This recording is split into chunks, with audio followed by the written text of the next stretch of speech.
this is lumbar and thoracic and cervical segmental flexion, and this is a great exercise for those who have like a facet syndrome situation or an extension intolerance, anything that flexion feels better and that we want to get more rounding in that spine. It's ideal that you have a yoga block for this, and what you're going to do is you're going to put that yoga block right on your sit bones. So there's those two bones that are right under your lumbar spine, to the side, one here and one here. You should be able to feel those sit bones. You're going to put the yoga block right on those guys so that you're not using your pelvis to help.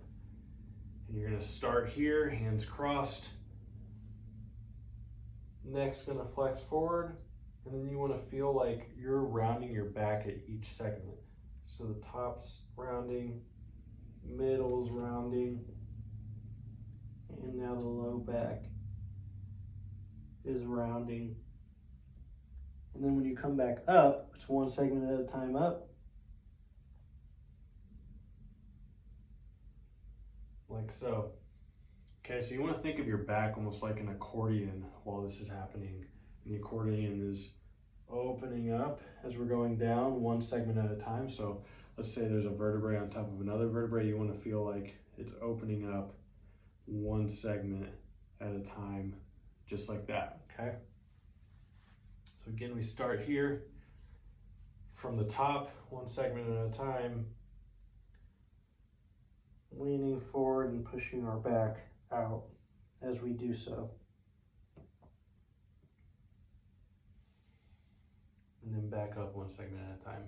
When I say pushing your back out, I mean like when you're flexing forward from here, you want to feel like this portion right here is pressing towards the wall almost. So it's like that situation, not just bending forward like this, but you're bending forward and really rounding it so we're getting that maximal flexion there. Now, you can do this without a yoga block, and it's the same thing, it's just harder when you're just against the wall. So you're almost gonna have to get in a bit of like a wall sit situation, because we do want those sit bones against the wall as best we can. But same thing here, sit bones against the wall, arms here, everything's nice and flat against the wall as best we can, and then we're just flexing forward one segment at a time, and back up.